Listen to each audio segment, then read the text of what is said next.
Ladies, gentlemen, MBs, welcome back to the channel.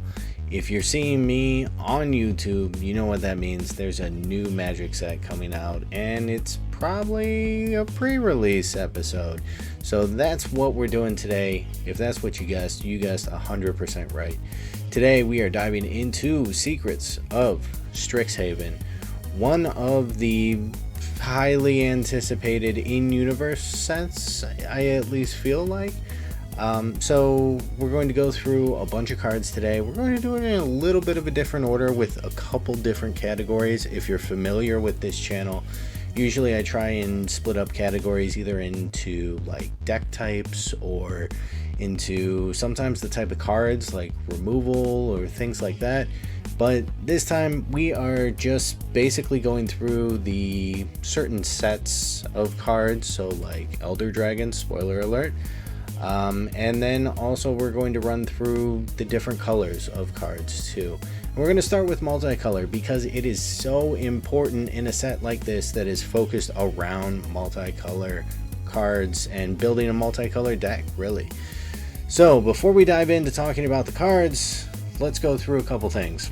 All right, first up, reminders. Things that you need to remember, hopefully to bring to the pre-release, just to make sure that you have a good time and you feel prepared going in, right? So first off, snacks. Bring snacks if you need something. Your local game store is definitely going to have stuff that you can buy, but you can bring your own. Then we'll skip down to number 3 also, drinks. Same thing. Bring your own if you really have something particular that you want to bring, but your LGS will also be able to supply those for you for a tiny little handler's fee, right? And then dice. So +1/+1 counters, mark certain amounts of damage, mark certain just counter things in general. We've had sets that have had lifelink counters and death touch counters. I don't believe there's any in this set, but still, dice to just mark that, and multiple tokens, even fractal tokens are in this set. Then on top of that, bring some sleeves. Yeah, most of the cards you're going to get are going to be worth pennies in 2 weeks anyways, but it's a good thing if you do get a really good card, sleeve that baby up, because it could be worth something eventually, or you know, it just makes it easier to shuffle, honestly. And that's really the reason why I have sleeves that I bring every single pre-release. And then finally, blank tokens.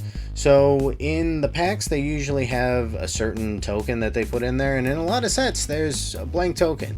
Throw it in a penny sleeve, get a dry erase marker, write on it, hey, this is a fractal token, because it's not guaranteed that you're going to get a token of something that you're going to use in your deck every single time that you go to a pre-release. So you might need more even. So just make sure that you have something on hand to kind of cover you no matter what.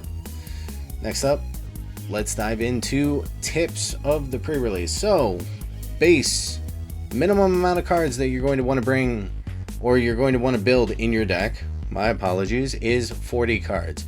I usually, if you've been to this channel before and you've seen my post pre-release thoughts, I'm crazy. I usually go more than that. I think at one point I accidentally in Final Fantasy had like 50 some cards in my deck because I don't know, I counted wrong.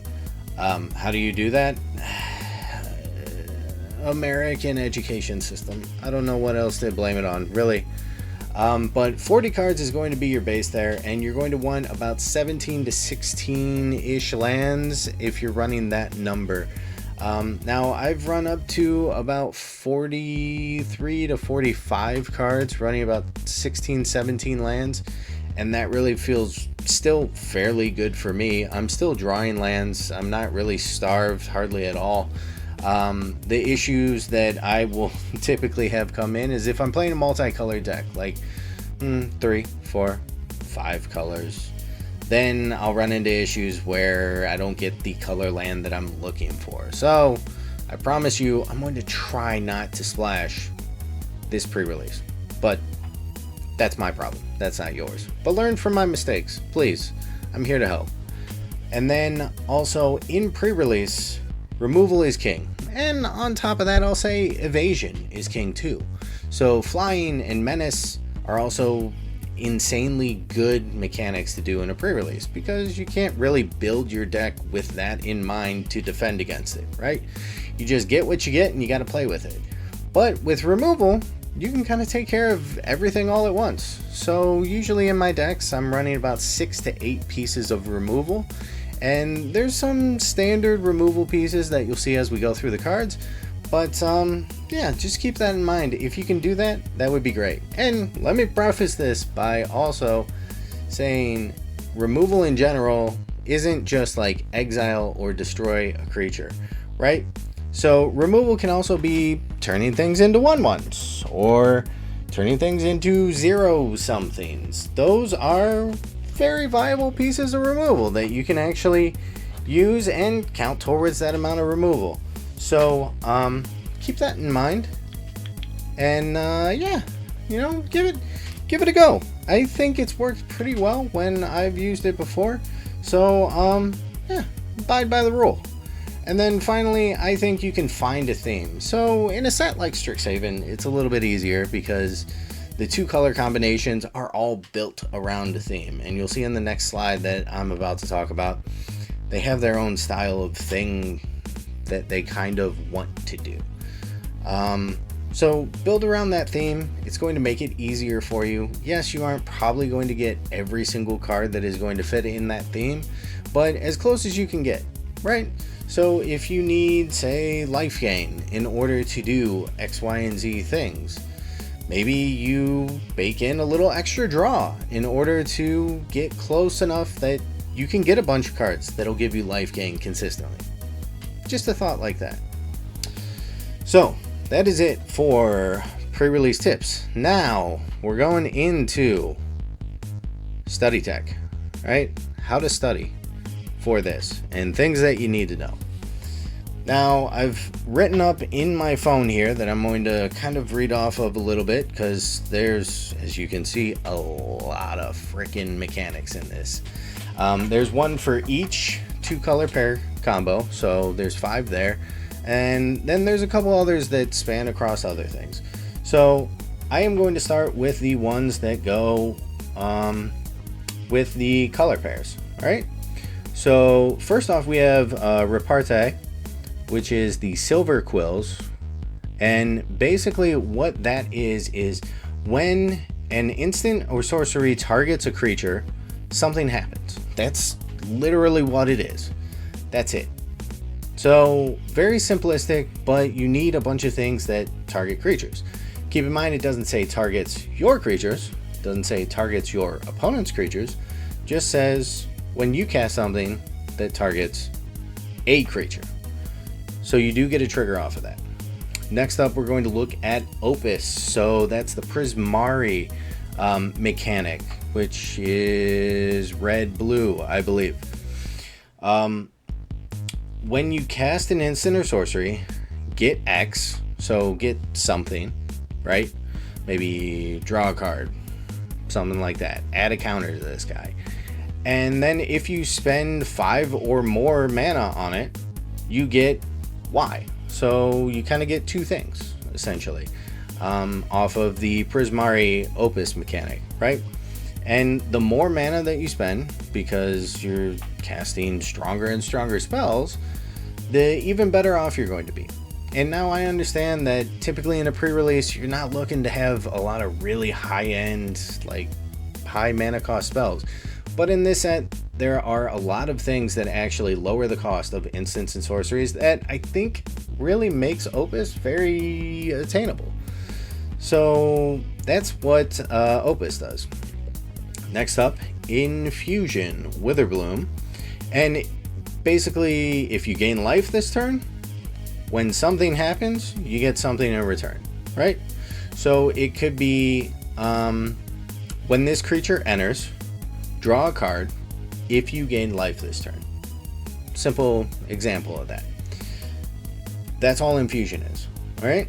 Then we're going to Flashback, which Flashback is a reoccurring thing that we've had in many other sets. Just basically you can cast the spell from your graveyard, and typically it gets exiled afterwards.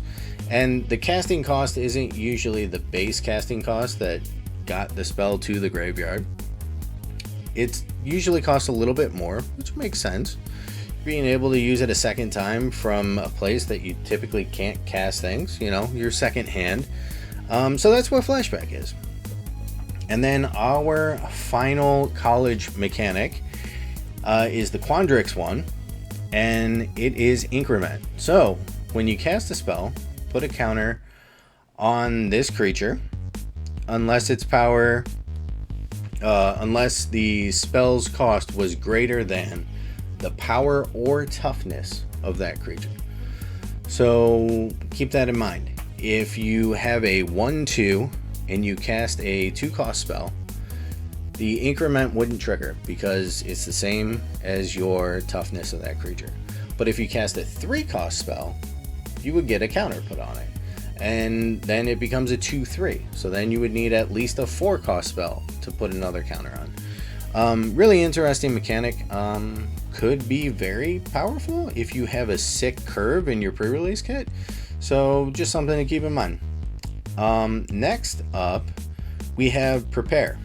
So Prepare is really interesting because the card makes it look like the adventure cards from Eldraine. But there's a second spell on the card. So you have a creature, and then you have a second spell in a small spot on the right side of it.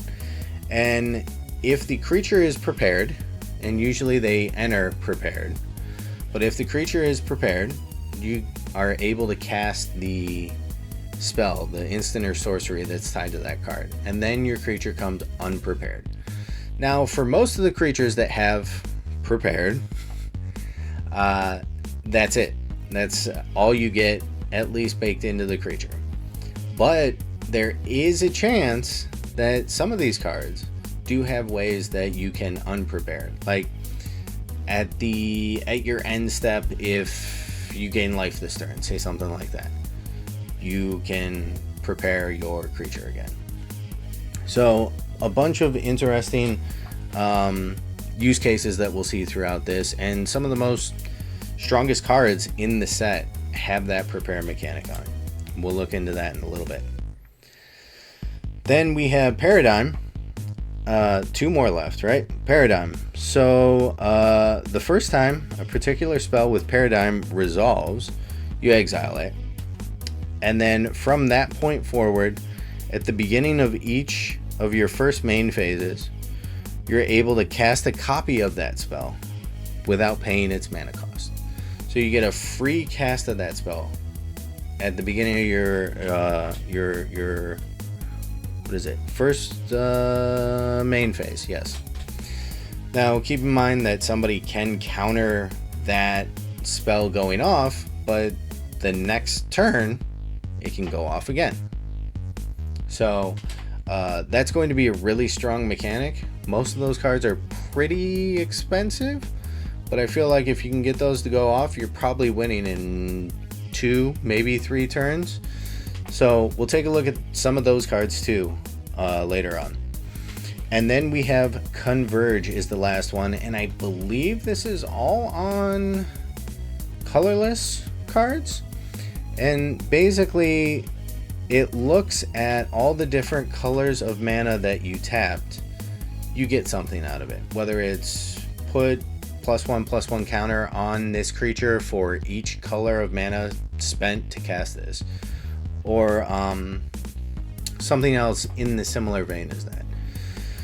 So can be really strong. Preferably, I don't care for them too much. I feel like they can fill a slot, but there's not really a card that you're like, yes, I'm using this card as soon as I draw it, no matter what. But something to look out for sure. Okay. Whew. All right, we got your study tech down. Next up, we are going to start diving into cards.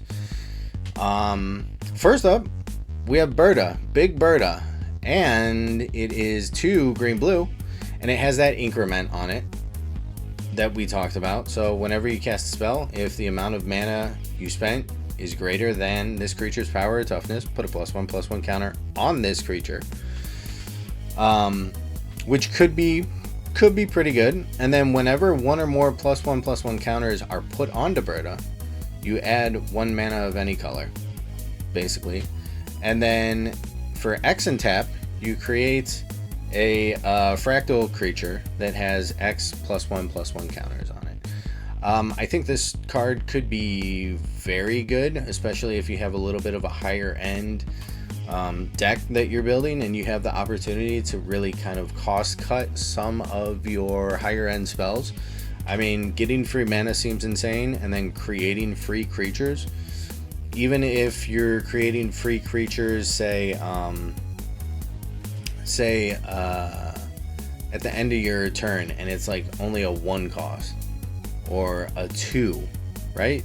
That's still free creatures. That's still bodies to throw in front or to use to sacrifice, just whatever it might be.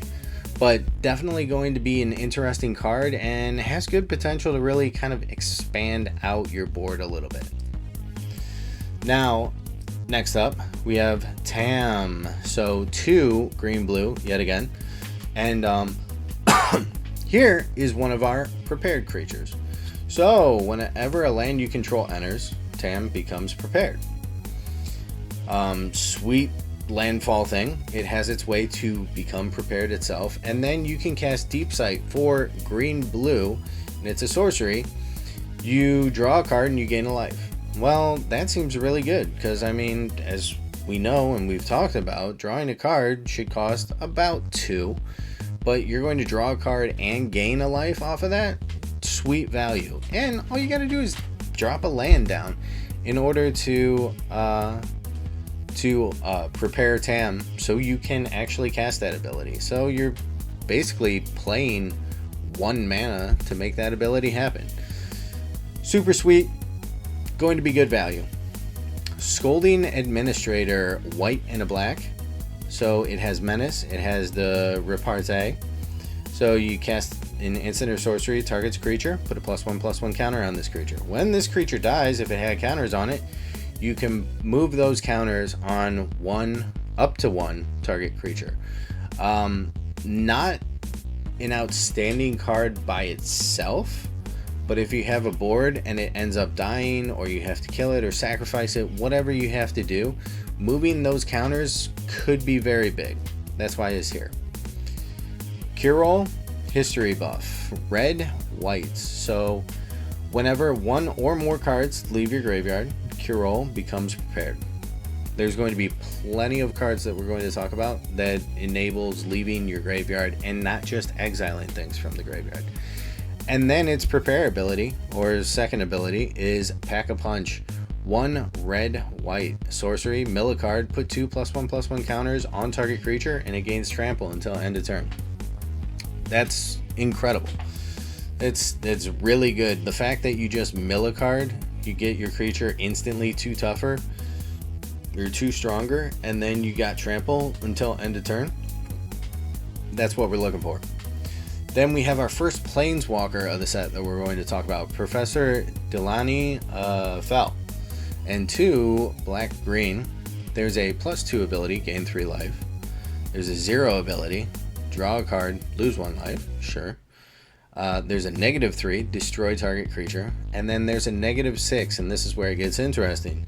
You get an emblem with whenever you gain life, target opponent loses that much life. In a life gain deck, this is insane, because it even comes in with 5 loyalty from the get-go. So if you +2 it on that turn it comes in, and you can protect it for a turn, you get that emblem. Such a good card, I think, in a life gain deck. Cuboid Colony, green-blue. Flash, it has flying evasion on it, trample, it has increment, and it's a 1/1. This card, I think, is going to be a house in pre-release. The fact that it's flash, flying, and can get bigger. Trample is also very good, but you need it to get bigger a couple times before the trample really accounts for anything. Such a good card. Hardened Academic, red, white, flying haste, discard a card, creature gains lifelink until end of turn. Great, we love lifelink, life gain. whenever one or more cards leave your graveyard, put a +1/+1 counter on target creature you control. So once again, like we talked about, flashback is going to be in those Boros colors. That's a good way to get cards to leave your graveyard. You're going to notice this with the Boros colors. Molten Note, X, red, white. Molten Note deals damage to target creature equal to the amount of mana spent to cast this spell, and then untap all your creatures you control, and then flashback of 6 red, white. So this is this is a really unique card that I decided to put in here. I mean, it's kind of weird as an X spell, but it allows you to choose how much damage you really want to put on something. And the ability that it untaps all your creatures you control too. You could play this after a combat, and then all of a sudden everything looks like it has vigilance for that turn. I think it's going to be sneakily good. Conciliators, Duelist, white, white, black, black. When this creature enters, draw a card. Each player loses a life. Cool. We'll take a life to draw a card and just take a life off of our opponent. And then repartee. When you target a creature, exile up to 1 target creature. Return that card to the battlefield under its owner's control at the beginning of the next end step. Seems cool. Now, I'm not sure if you could technically target this guy. I guess so, because it would... all of it would end up going on the stack. So that could be a path forward. But I think there's a lot of creatures that you're going to actually want to bounce in and out. Pest, Mascot, 1 black, green, trample. Whenever you gain life, +1/+1 counter on the creature. Sweet. Spirit Mascot, red, white. Whenever one or more cards leave your graveyard, put a +1/+1 counter on this creature. Sweet. Wilt in the Heat, 2 red, white. It's an instant. This spell costs 2 less to cast if one or more cards left your graveyard this turn. In red, white, as we've seen, not going to be that hard to have it happen, and it deals 5 damage to target creature, and if it kills it, it would exile it. So you have potential for 2, deal 5 damage, exile creature. Fractal Tender, 3 green, blue. Ward 2 has increment on it, and at the beginning of each end step, if you put a counter on this creature this turn, create a fractal creature token and put 3 +1/+1 counters on it. The green blue is going to be your big token creator, and if you can find ways to kind of manipulate the counters on this guy so you're able to get more and more counters, or you have a very high-end deck with some cost reduction that you can do, like I've talked about before, this is going to freaking stack your board, and then it's going to become a big problem where they have to deal with it for that ward 2. Inkling Mascot, white and a black, repartee. Whenever you cast a spell that targets instant or sorcery spell that targets a creature, this creature gets flying until end of turn and surveil 1. Flying, great evasion, surveil, good ways to get things into your graveyard to maybe pull them out if need be, reanimator, whatever.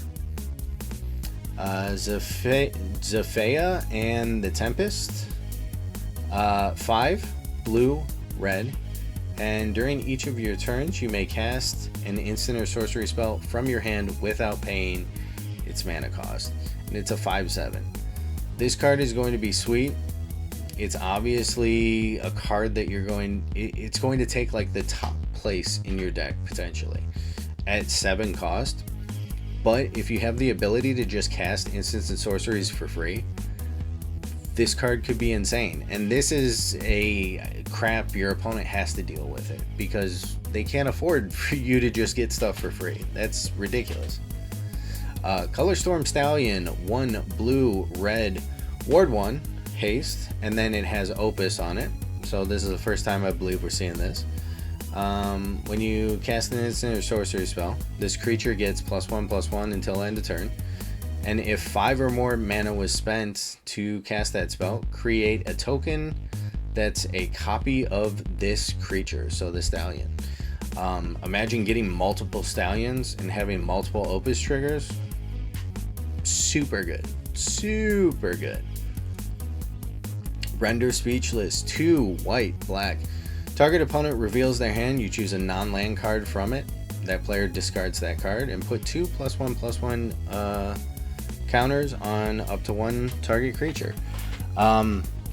In pre-release, I've found that knowing your opponent's hand and being able to discard something that you choose from it is really good, because it's also not like Constructed, where if you see what they're playing, you could have a general idea of what you're going to play against. You have no clue in pre-release.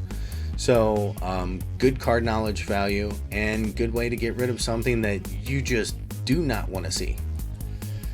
Pursue the Past. Red, white. You gain 2 life. You may discard a card. If you do, draw 2 cards. Sweet. And then flashback of 2 red, white. I think discarding a card to gain 2. Sweet. It's a very red mechanic.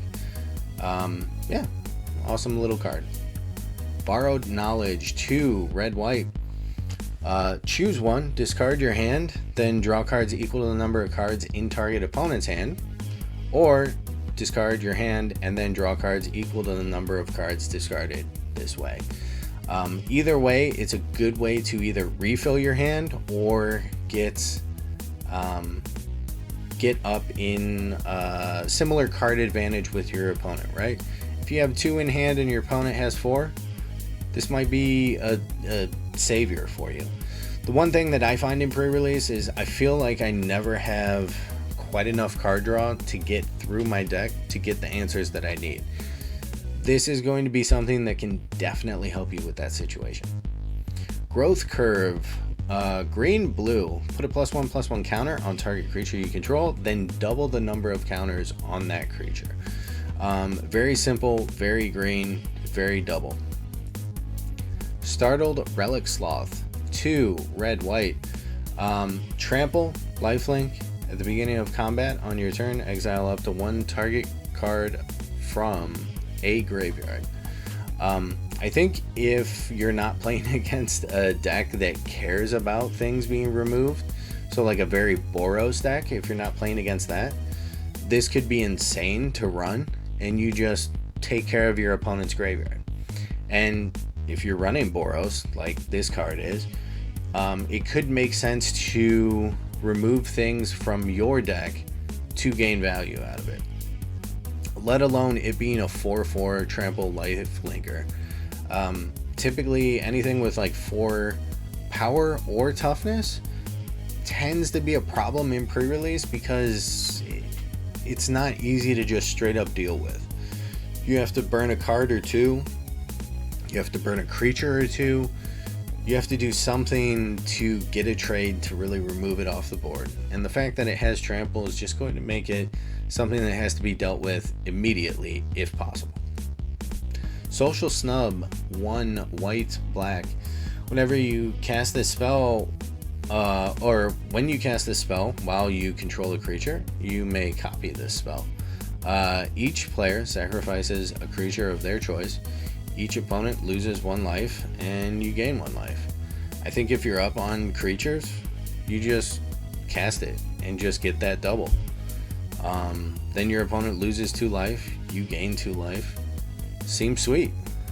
Practiced Scrollsmith. Red and then hybrid red white mana. First strike. When this creature enters, exile target non-creature, non-land from your graveyard. Until the end of your next turn, you may cast that card. I think it's a good ability or a good way to get a second trigger off of one of those cards, like an instant or sorcery that may not have flashback on it. Or it's a good way to get like an artifact or an enchantment that you might have had removed or had to discard or mill back onto the field. Grapple with Death. 1 black, green. Destroy target artifact or creature. You gain 1 life. Good removal. Bog Water Lumaret. Bogwater Lumaret. Black and a green. Whenever this creature or another creature enters, you gain 1 life. Sweeten your life gain deck that you might run. It's your engine, really. Traumatic Critique. X and blue-red. It deals X damage to any target. Draw 2 cards, then discard a card. This is another one of those cards that I was talking about previous, where this is nice because you can decide how much damage it does. You're not just told deals 3 damage. You can pump as much of your lands as you need to into this to really deal with the problem that you need, and you draw 2 cards off of it. It's a good card. Root Manipulation. 3 black, green. Until end of turn, creatures you control get +2/+2 and gain menace, and whenever this creature attacks, you gain 1 life. Sweet way to beef up your creatures, sweet way to add evasion, sweet way to gain life. Just sweet. Cauldron of Essence. 1 black, green. Whenever a creature you control dies, each opponent loses 1 life and you gain 1 life. I'm on board already. And then 1 black, green, tap, sacrifice a creature, return target creature card from your graveyard to the battlefield. You can activate this only as a sorcery. So we have a reanimator effect that is an engine for itself for opponents to lose life and you gain life. Find a way to untap this sucker and you just win the game. Just keep going. Fix What's Broken. 2 white, black as an additional cost to cast this spell. Pay X life. Return target artifact and creature with mana value X from your graveyard to the battlefield. So this is a very interesting card because you can pull the stuff that you need out, but also there is a card that is the opposite where you can pay X life and you get rid of all artifacts and creatures, I think, of mana value X or less. I don't believe I put it in here because it seems like the downside is potentially way worse for you. And if you're behind, you get further behind. But if you're ahead, you really don't care that much because you're already ahead. But the Reanimator ability here on Fix What's Broken just seems like no matter what, it's going to feel really good. Obviously, unless you have like 3 life left, then we got a problem. But still, it's not a bad card in most situations.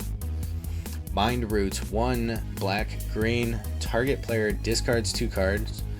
Put up to 1 land card discarded this way onto the battlefield, tapped, under your control. It could be good. It could be good. The issue is, what if target player doesn't discard a land? Then you're kind of stuck.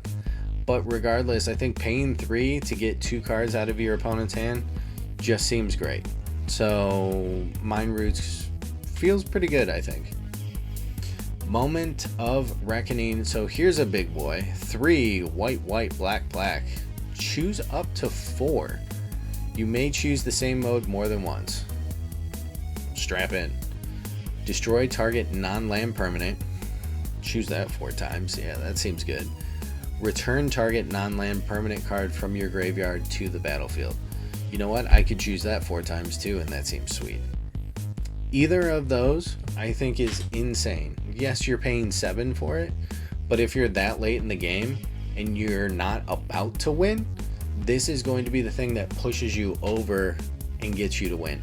I think actually a card like this kind of gives me faith that maybe Silver Quill could be a really interesting, fun type of thing to play. But we'll see.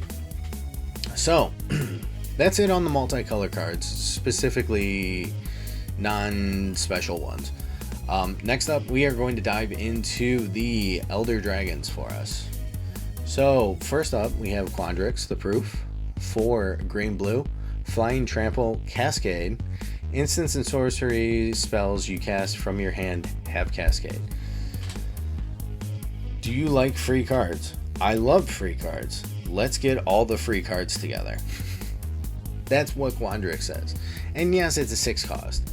But basically Cascade is, you know, you flip until you hit a card that is, what is it? Less mana value than the card with Cascade on it. And then you get to play that for free. Sweet. So, yeah, Quandrix is going to be a strong one. And it's going to be a Commander favorite too. Like, so good. Next up, Witherbloom the Balancer. 6 black-green. Ooh, that's heavy. But, affinity for creatures. So, if you have creatures, it gets less expensive. Flying, Death Touch. Instants and sorcery spells you cast have affinity for creatures. Such a good card. You have potential to just like cast all your instants and sorceries for like 1 or 2. Yeah, Witherbloom seems insane. Silverquill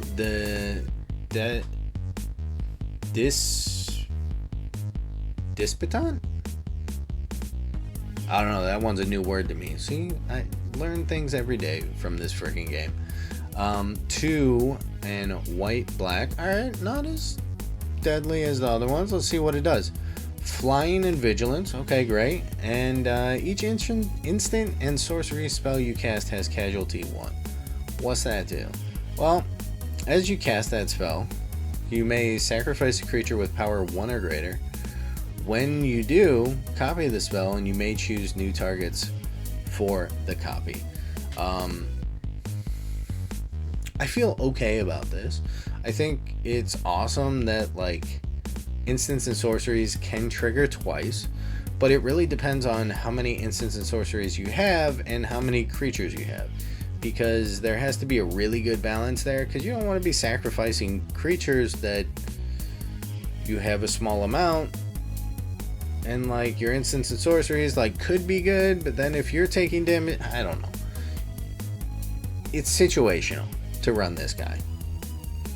And then Lorehold the Historian. 3 red, white, flying, haste. Each instant and sorcery card in your hand has Miracle 2. So you may cast it for its Miracle cost when you draw it, if it's the first card you drew this turn. And then at the beginning of each opponent's upkeep, you may discard a card. If you do, draw a card. This is an interesting one. This is interesting here because you have the ability to discard a card, draw a card. It's an instant or sorcery. You pay 2, play it. Now, obviously, timing rules still actually, with the sorcery, I don't think timing rules apply because of the Miracle cost takes over, because I think Miracle is an instant speed effect. So yeah, frick it, just cast everything. And our last Elder Dragon is Prismari the Inspiration. 5 blue, red, and Prismari has flying and ward of pay 5 life, and then instants and sorcery spells you cast have Storm. So whenever you cast an instant and sorcery spell, copy it for each spell cast before it this turn. You may choose new targets for the copies. So keep in mind it says copy it for each spell cast this turn. So that would include creatures. But obviously you copy it. It has to be an instant or sorcery to copy, right? It's a 7/7 for 7. Yeah, that's going to be annoying too. Great. Are we all excited?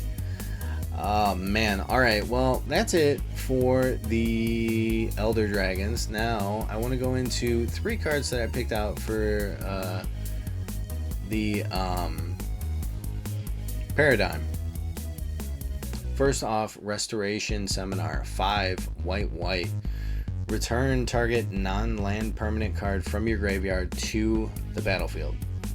That seems sweet, but it also has it has Paradigm, right? So after you first resolve this spell, Or, I mean, I'm sorry. Yeah, exile this spell, and then after you first resolve a spell with this name, you may cast a copy of it from exile without paying its mana cost at the beginning of each of your first main phases.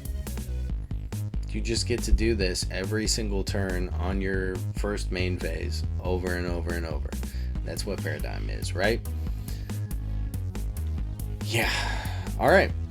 Sweet. Are we happy? Then we have Echo Casting Symposium for blue. Target creature creates a token that's a copy of target creature you control. So you're probably going to choose yourself.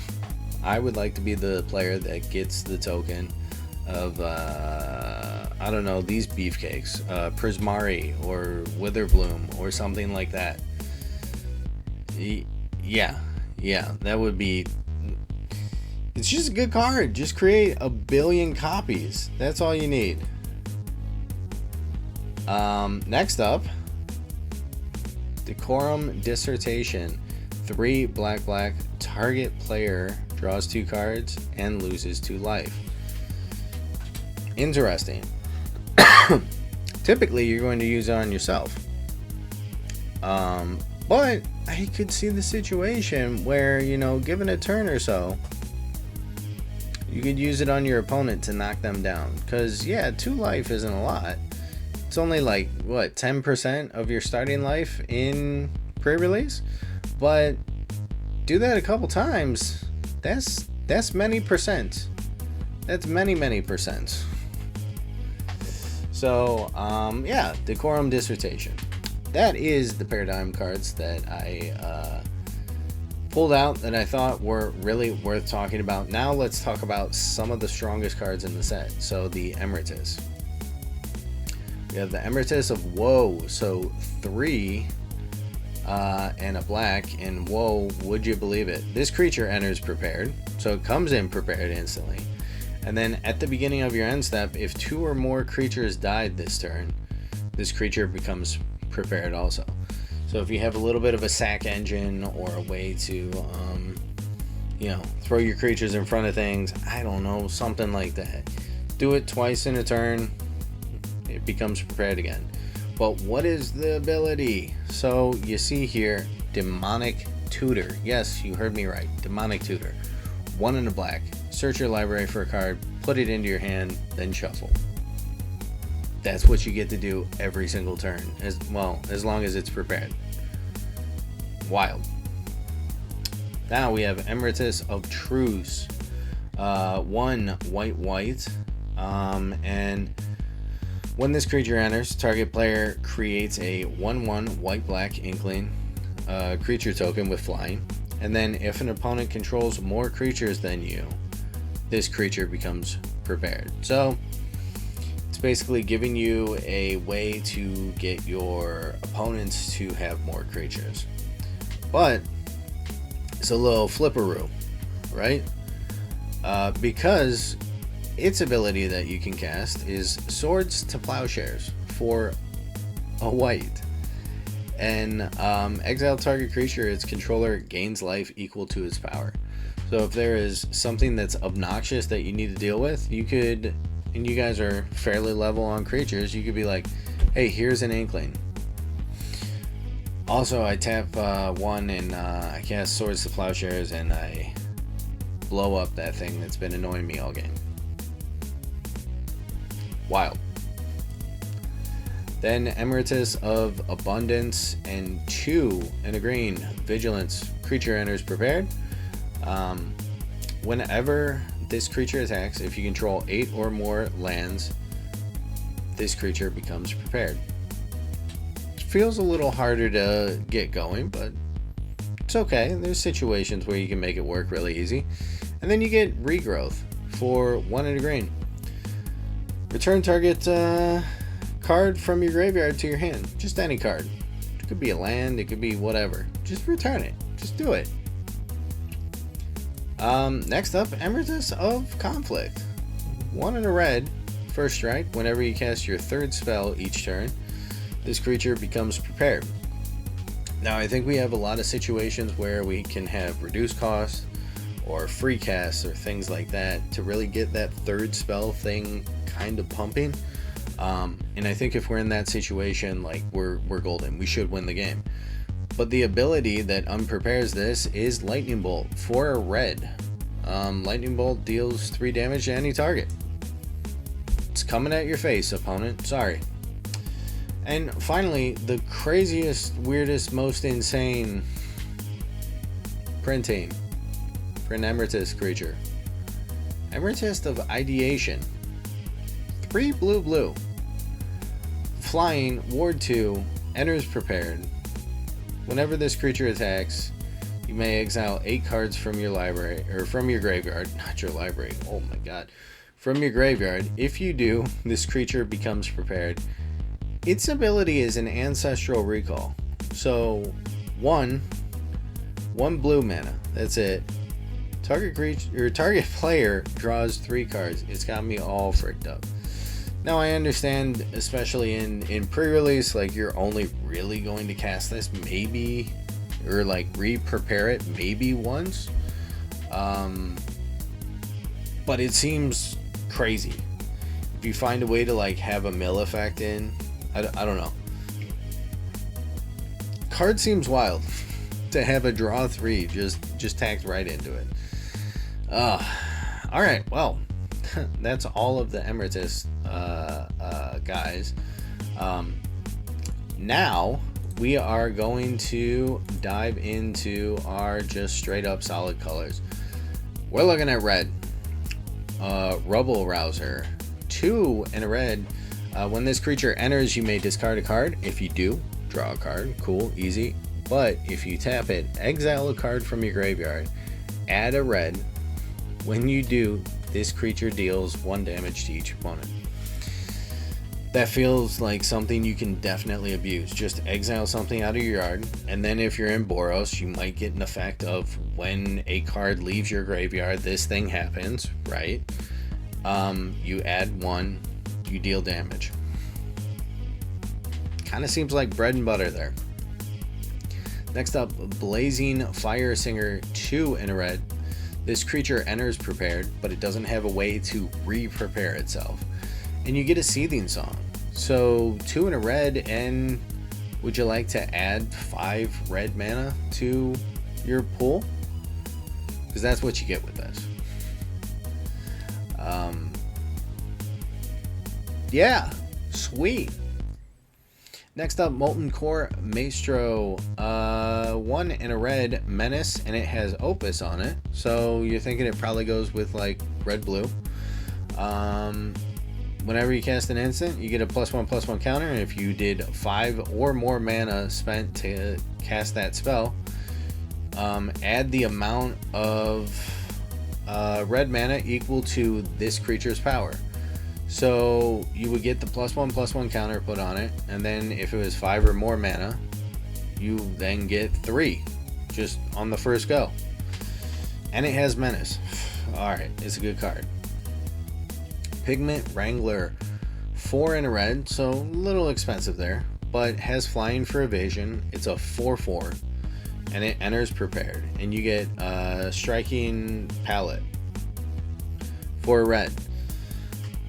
When you next cast an instant or sorcery spell this turn, copy it. You may choose new targets.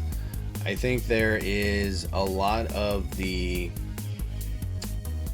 spell copying effect from the spell that is baked in that is off-put directly on the casting cost of the Pigment Wrangler itself. I think you pay more up front to pay less later. I think it could be a really good card. Maelstrom Artisan, 1 red, haste. When it enters, it's prepared. And then you get Rocket Volley. So 1 in a red and destroy target non-basic land. There are a couple non-basic lands in this set, but I think there's a few that could really ruin an opponent's game plan if need be. So I think this guy is just a good what if in your deck, or even one that you sleeve up and just have ready to sideboard in or just slot directly into your deck. That's it for red. I understand I was really short on red. There was some good cards that I found in it, as you can tell, but there wasn't anything that was really like, wow, this is incredible. And some of the ones that were very expensive spells that I felt like, in my experience in a pre-release, you're going to get maybe one chance to cast it, maybe not even. So I was trying to be a little more upfront about the spells and abilities that you have there. Next up, we are diving into white. So practiced offense, 2 and a white, and put a +1/+1 counter on each creature target player controls. Target creature gains your choice of double strike or lifelink until end of turn, and its flashback cost is less than hard casting it. This card is insane. This card is so good. Like, you could literally just put a +1/+1 counter on a creature. I mean, all your creatures, but on a singular creature you're looking at, you do that, you give it double strike, you flash it back, you give it lifelink, it gets another +1/+1 counter. So you've just added 4 damage and 4 life gain just off of this card to that creature. Yes, it's 5, but like, I don't know, that kind of seems a little underpowered too. Sweet card. Daydream. For 1, exile target creature you control, then return it to the battlefield under its owner's control with a counter on it, and you have flashback of 2 and a white. I think it's just a good card. That's really it. It's just a good card. Rapier Wit, 1 and a white. Target creature, or tap target creature, and if it's your turn, you add a stun counter and you draw a card. I think it's pretty good. I think we've seen in the last couple sets that stun counters are definitely good, and it's slowing the game and trying to give you some ability to like pace your way back into the game. So yeah, that's why it's in here. Then joined researchers, 1 and a white, first strike. At the beginning of each end step, if an opponent has more cards in hand than you, this creature becomes prepared. Interesting and very easy. Secret Rendezvous, 1 white is the spell that's tied to it. It's prepare ability, let's call it. You and target opponent each draw 3 cards. So that feels like a good way to get your opponent to make sure that they still have more cards than you, and also dig deeper into your deck to get things that you might need to deal with it. It does feel weird for both of you to draw 3 cards, but I think if you're playing this card, you're probably anticipating that you're going to have better things. Stirring Hope Singer, 2 and a white, flying, lifelink, repartee. When you cast an instant or sorcery that targets a creature, put a +1/+1 counter on each creature you control. They started doing this the last couple sets, where there's a lot of cards that just put +1/+1 counters on each creature you control in white. I'm a fan of it. I think it's insane. I'm glad that they have it in this set on a couple cards, I believe.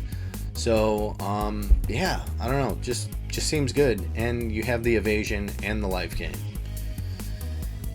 Play it. Johnny's Response, 4 and a white. This spell costs 3 less to cast if it targets a tapped creature and destroy creature. Sweet. You're probably casting it for 1. Informed Inkwright, 1 and a white, vigilance, repartee. When you cast an instant sorcery that targets a creature, you get a inkling.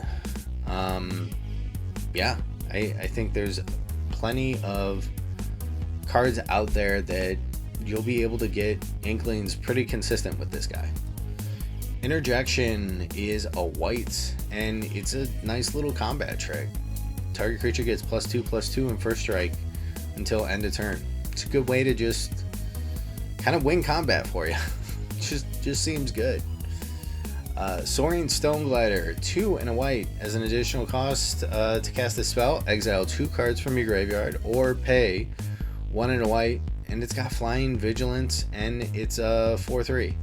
I think especially in red-white decks, you're going to want to exile those cards from your graveyard to really get additional advantage off of other things. But I guess I could see some situations where there's 1 and a white that you're going to pay. But yeah, I don't know. A 4/3 with flying and vigilance just feels like a house in pre-release. Like it's very oppressive. Even if it's only for like 1 or 2 turns, it's oppressive. And our final white card is a road. There's been a lot of talks about this one. So it's a white and destroy target creature or planeswalker, and its controller may search their library for a basic land card and put it onto the battlefield tapped.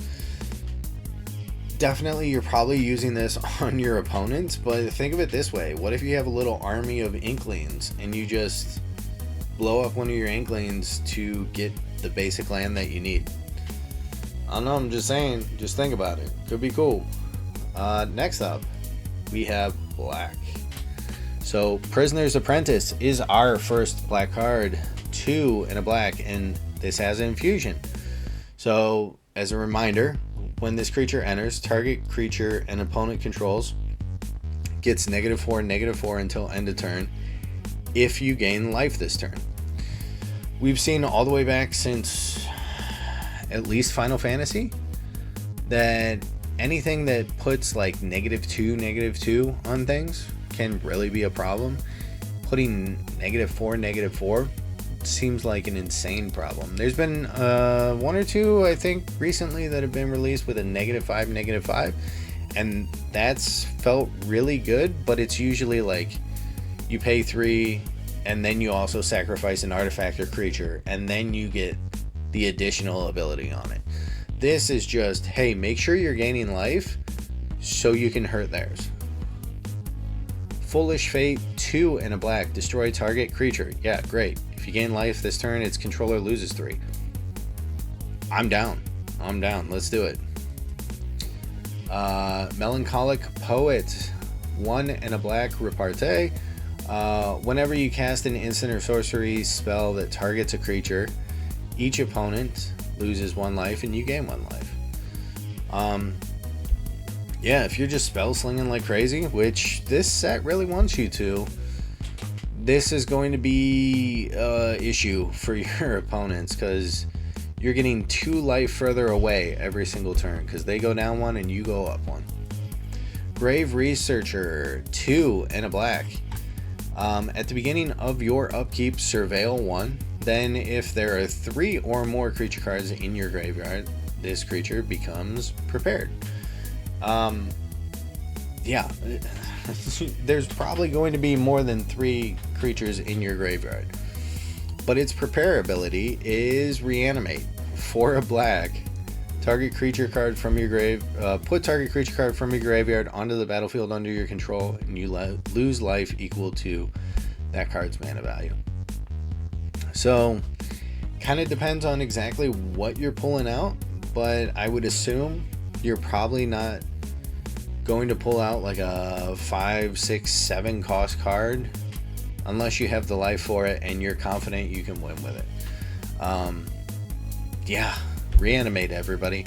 And also, like, in the deck that this goes in, you're gaining life. This is the black-green deck, I would say.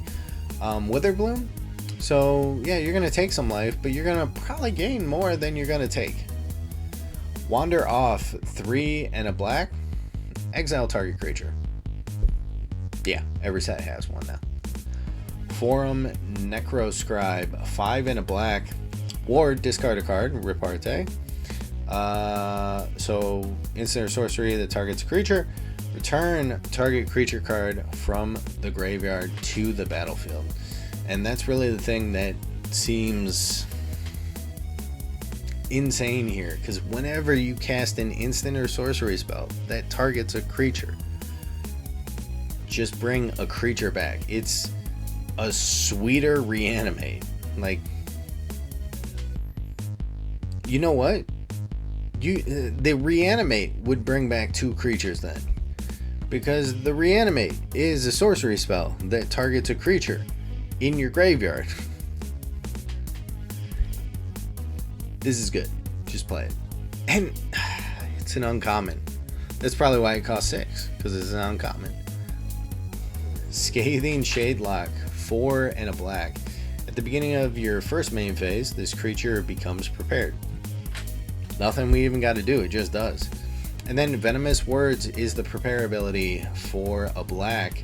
Target creature you control gets +2/+0 and gains Death Touch until end of turn. I can't express to you how good this card is. These type of cards are just so good when they're like a one-of in your deck, right? The Venomous Words type of cards, because you're using it almost like a combat trick 9 times out of 10. In this situation, it's a sorcery, so it's a little toned down for us, which is good, because I think it would be ridiculous if it was the regular instant speed type of ability. But this either forces them to block or to take 2 additional damage coming right through, and it becomes prepared again at the start of your turn. Basically, it's just so good. And then our second Planeswalker, Rahl, guest lecturer, 1 black, comes in with 3 loyalty on it, and +1 surveil 2. Okay. -1, any number of target players each discard a card. Not bad. -2, return target creature card with mana value 3 or less from your graveyard to the battlefield. Okay. Little Sun Titan-y type of thing. And then for -7, if you're able to get there, which this is a lot further jump than that other card we were looking at. Flip 5 coins. Target opponent skips their next X turns, where X is the number of coins that came up heads. If you can find a way to duplicate the loyalty counters on this guy in pre-release, let me know, because that would be so good. Just to be like, hey, thanks for playing with me. Anyways, skip your next 3 turns, man. Yeah, I appreciate you. Yeah, wow, what a card. But it's you're probably not getting in the -7. Let's be honest. Pull from the grave 2 and a black. Return 2 target creature cards from your graveyard to your hand. You gain 2 life. Thinking back once again, Final Fantasy had Fight On, I think it was, and it was 2 and a black, and you return cards to your hand. That seemed like a sweet card then. It's still a sweet card. Magic hasn't changed that much in a year. Lecturing Scorn Mage for a black. Reparte. It gets a +1/+1 counter on this creature, and that's it. Seems like it's not crazy enough, but I think in the decks where you're spell slinging to buff your creatures or do something,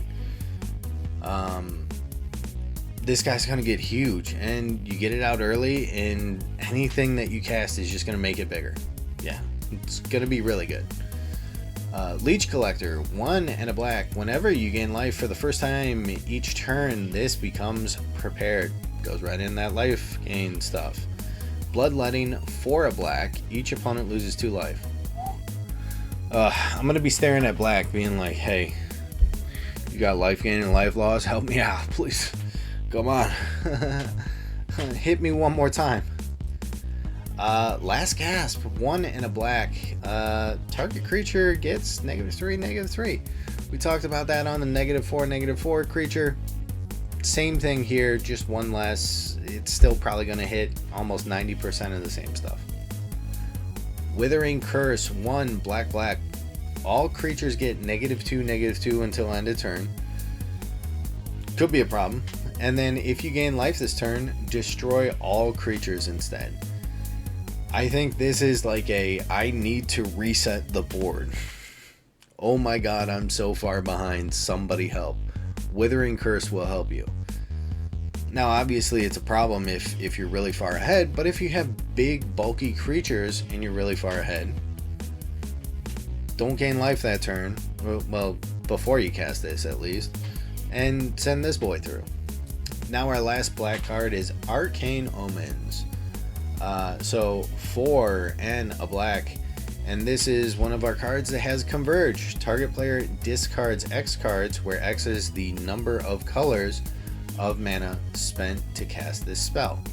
Hopefully, if you're playing this, you have the ability to get all 4 different colors into that 4 color list there. And then, hey, excuse me, discard 4 cards. Thanks. You're real neat. Next up, we have blue. And first up, textbook tabulator. 2 and a blue.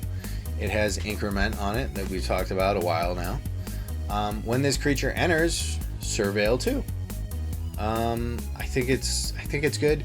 The big reason why it's here is it can get bigger, and it's also a 0/3. So if nothing else, it's just a blocker on the ground for you. It just seems really good. Then next up, for 2 in a blue, we have quick study, draw 2 cards. I think this is pretty sweet. Like it's not insane, but the fact that you can pay 3 to draw 2 at instant speed is probably going to get you out of some sticky situations. So I think you just play it. Then chase inspiration for a blue.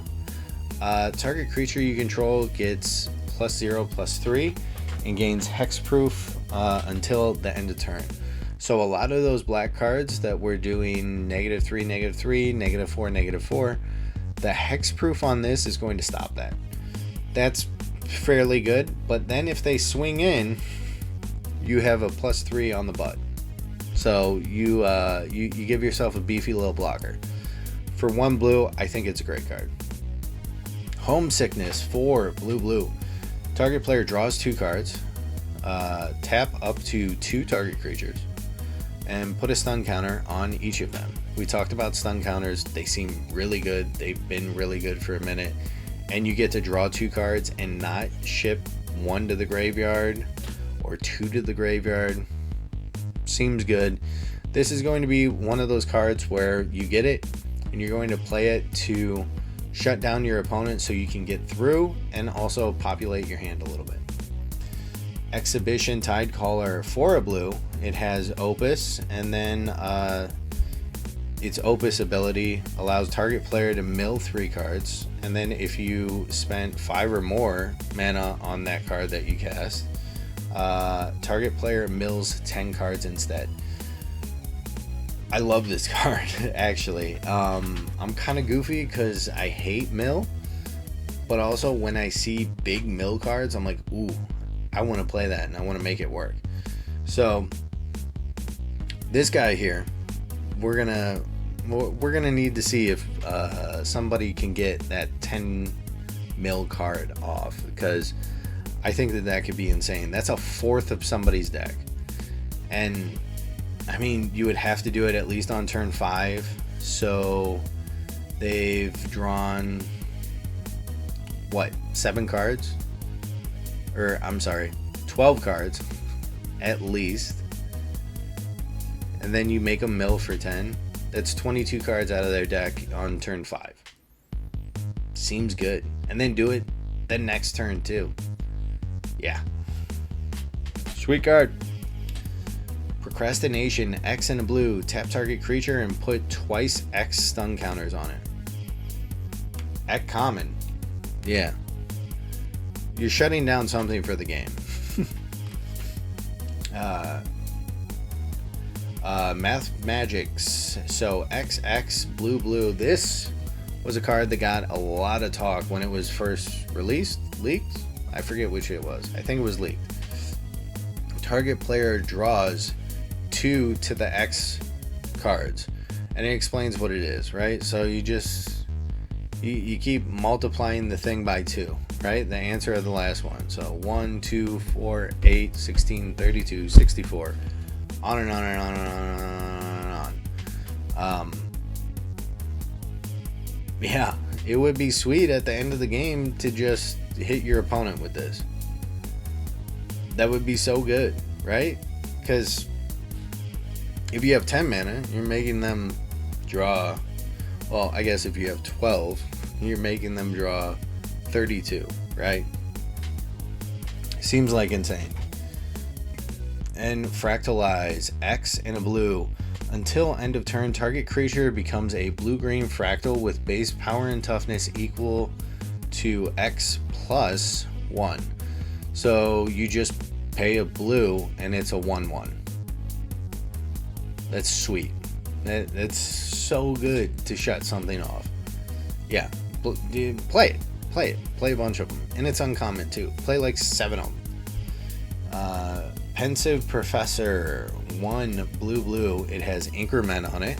And whenever 1 or more +1/+1 counters are put on this creature, draw a card. Cool little draw engine there. At least for 2 or 3 turns, I would say at least. So I like it. It's a good card. Divergent Equation XX blue. Return up to X target instant and or sorcery cards from your graveyard to your hand, and then you exile this card.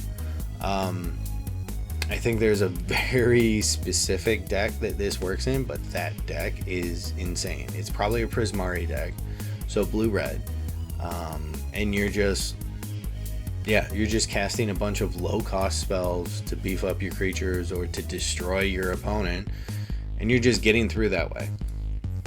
Tester of the Tangential, 1 and a blue. It has an increment on it, and at the beginning of your combat on your turn, you may pay X, and when you do, move X +1/+1 counters from this creature onto another target creature. This is going to be a really good way to beef up all of your creatures on your board, and this guy is going to be the guy that kind of orchestrates the whole thing. I think it's going to be a lot stronger than a lot of people expect. I don't think it's going to be insane, but in order to make your creatures big and beefy and get past all the stuff that your opponents have laid out for you, this guy can definitely help out there. Mana Drain, Mana Sculpt.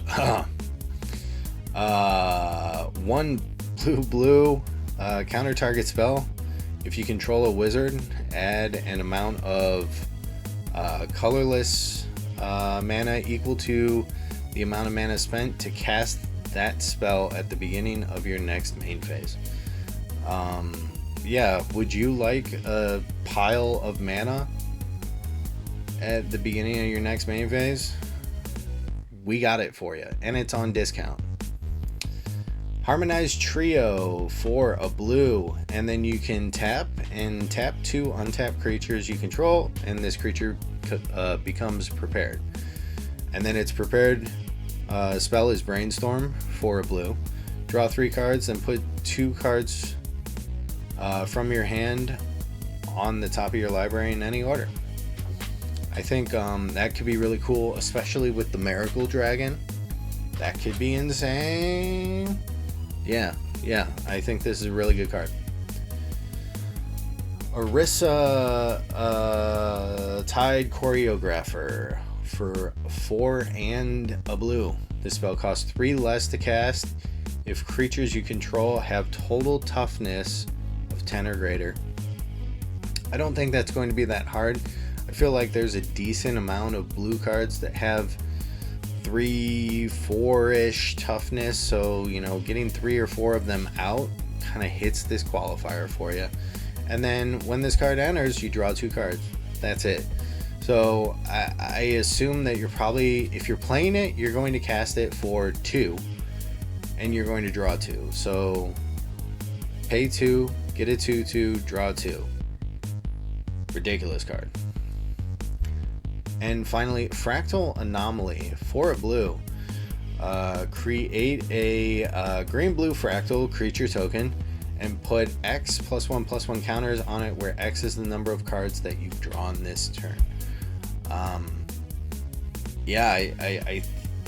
think if you have a good draw deck, this card just gives you one monster behemoth fractal token that you're probably taking most of the house down next turn with. especially if you have that math magics, and you know, do it what, twice for 2, right?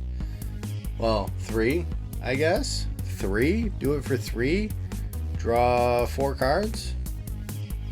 Do it for 4, draw 8 cards. I think I got that wrong. I don't know. You get what I'm saying, though. Yeah. It could be a really big creature if you have the right setup for your draw abilities. Anyways, that's blue. Now we're going on green. Then we have lands and colorless. I'm going to tell you, lands and colorless have 1 card each. Green has maybe 10. So we're almost there. Green, Lumerets, favor 1 and a green. And it has infusion on it. You remember what that is, right? When you gain life, something happens. So when you cast the spell, if you've gained life, you may copy this and choose new targets if you want. And this is an insane combat piece because target creature gets +2/+4 until end of turn. Yeah, I love this card.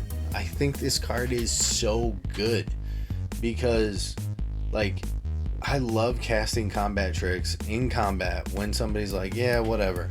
And then I swing an additional 4 down your throat. Let's go. Put it on a trampler. Let's go. Comforting Counsel. So it's 1 and a green enchantment. Whenever you gain life, put a growth counter on this enchantment. And then it's basically like a Beastmaster's Ascension toned down a little bit. As long as there are 5 or more growth counters on this enchantment, creatures you control get +3/+3. Sweet enchantment. I think you play it. Do you play it on curve? Maybe. Depends on what you did on turn 1. Depends on what you have set up for turn 3. But I think you play it for sure because just that +3/+3 is going to be a problem once you get to it. And worst case, you don't get to it and they try and remove this. Sure, go ahead, waste your cards. Burrog Barrage. 1 and a green. Target creature you control gets +1/+0 until the end of turn, and if you've cast another instant or sorcery this turn, then it deals damage equal to its power to up to 1 target creature and opponent controls. It's a fight card that kind of beefs up your dude. Yeah, sure. And as long as you've cast another instant or sorcery on this turn, it'll beef it up. That's really it. Otherwise, it's just a baseline fight card. Green doing green. Topiary Lecturer. 2 and a green, has increment on it, and then a tap ability. Add an amount of green mana equal to this creature's power. Sweet. I think we just try to get it as high as we possibly can and hopefully get free mana off of it and get it out of the range of our opponent. On turn 3, I think you still have time to actually end up doing that for you. Shopkeeper's Bane. 2 and a green. Trample, and whenever this creature attacks, you gain 2 life. Why did I put this in here? It's a very basic vanilla card. It's because it's a 4/2. Somebody has to deal with it. And they're probably, at this point, by the time it attacks, they're trading.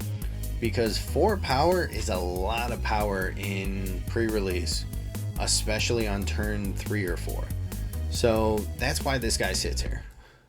Follow the Lumerets. Follow the Lumerets. We're getting there. Whew.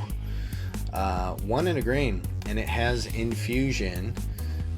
So you may look at the top 4 cards of your library and you may reveal a land or a creature from among them and put it into your hand. If you've gained life this turn, you can do 2 creatures or lands. And then you put the rest on the bottom of your library in a random order. Yeah, I think for 2, being able to pull 2 cards out of your deck that you might really want now or later, is very beneficial and very telling, especially in pre-release. And then you just dump 2 underneath. Yeah, sure, that's fine. Life gain decks love it. Aberrant Mana Worm, 3 and a green, trample, and then whenever you cast an instant or sorcery, this creature gets +X/+O until end of turn, where X is the amount of mana spent to cast that spell. And at the baseline is a 2/5, so it's a massive blocker if nothing else. And then as you're casting instants and sorceries, it's getting stronger and stronger and stronger on that turn. And then you got trample material. So yeah, I think the worm's the way to go. Vastland Scavenger, 1 green Death Touch. This creature enters prepared. And then Bind to Life is its prepared ability. 4 and a green, which I felt hurt about. But you mill 7 cards and then you put a creature card from among them onto the battlefield. I think this is more of a late game card, because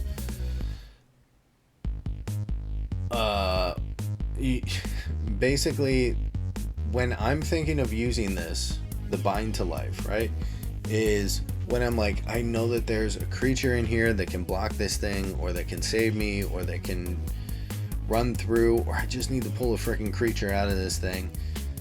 I'm gonna pay 5, I'm gonna mill 7, I'm gonna find hopefully that creature, not 100% of a chance, but hopefully that creature, and it's gonna do what I need it to. So that's kind of where I'm thinking this guy really fits in, and I have a lot of situations where I've run into something like that. Planar Engineering, 3 and a green.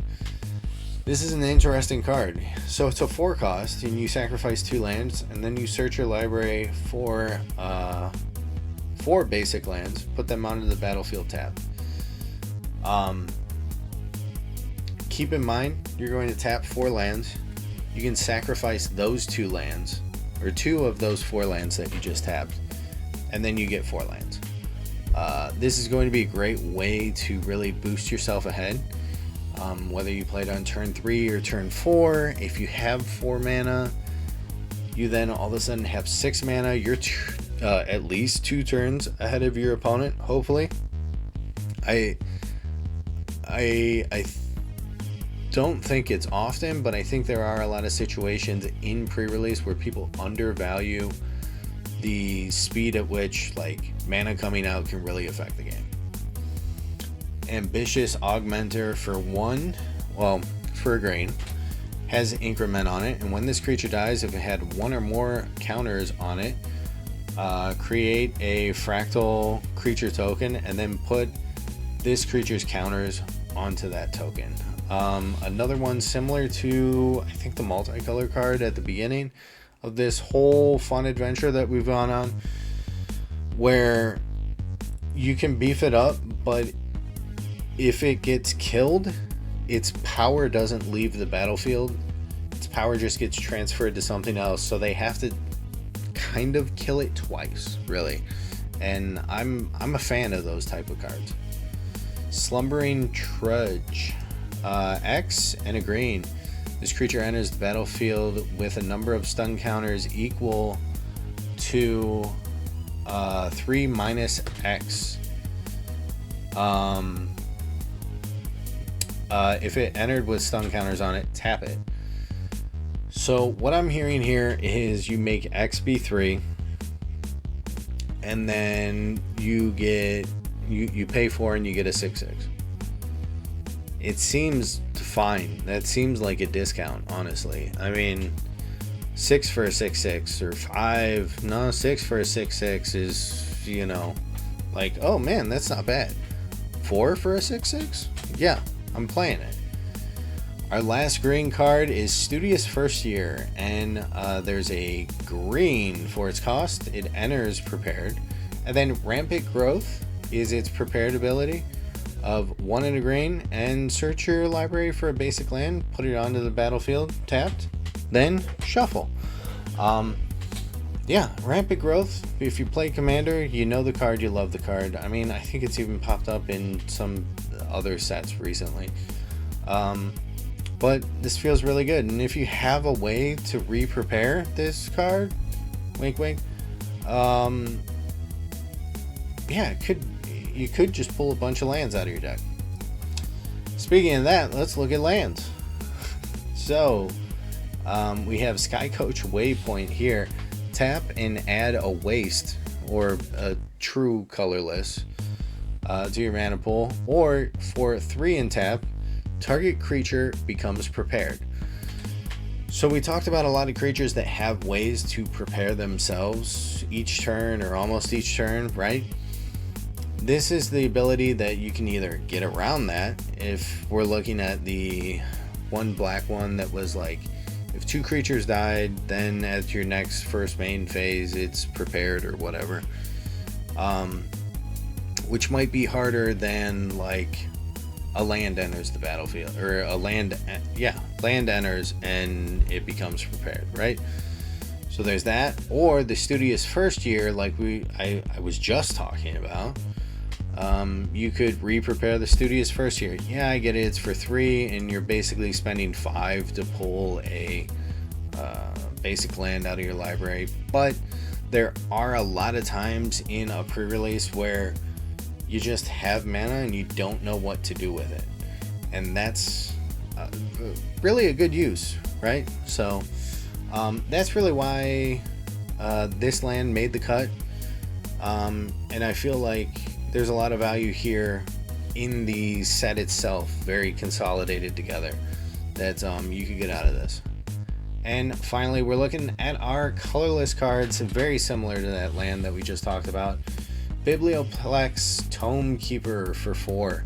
When this creature enters, choose up to 1. Target creature becomes prepared, and target creature becomes unprepared.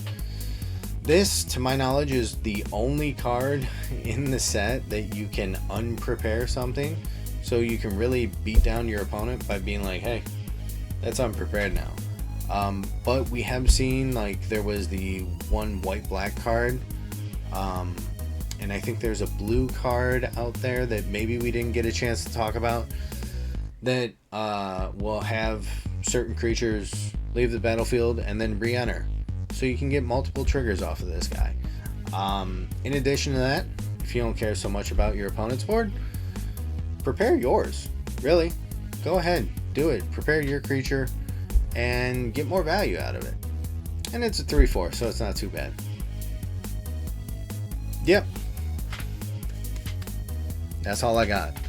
So that is my thoughts and the cards that I am looking out for, and I'm looking kind of excited to play for the Secrets of Strixhaven pre-release. Tell me what you think. Tell me what cards you thought I shouldn't have included. Tell me what cards that you think I should have included. Tell me what you think about everything. I know that there are some instances where I get a little tongue-tied, or I get, thrown off by the rules, and somebody will say, hey, so it actually works this way, or, the card has additional words on it that you skipped over. Let me know and put it in the comments section, because if I screw up on it, I want to make sure that whoever's looking at the video also knows the exact way to go about using that card. I appreciate it. I don't take any offense to it, so thank you to anybody that catches something like that.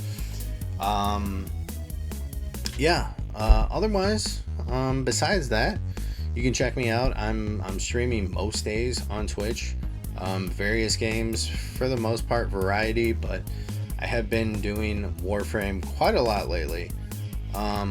So if that's something you're interested in, check me out on Twitch, jnix23. Otherwise, besides that, I hope that you guys have gotten a good idea on what type of cards that you're looking to play, what cards you're interested in playing, and what cards to look for when you're cracking open your packs. Keep in mind, it is a 2-color format, but if you want to do 3, if you want to do 4, or if you want to get crazy and only run one, you can do that. Nobody's forcing you to play 2 colors. Play what you think's fun. And that's ultimately what I can tell you, and what advice I can really give you diving into a pre-release. Otherwise, besides that, I will catch everybody next time. So, love y'all. Be kind. Peace, everybody.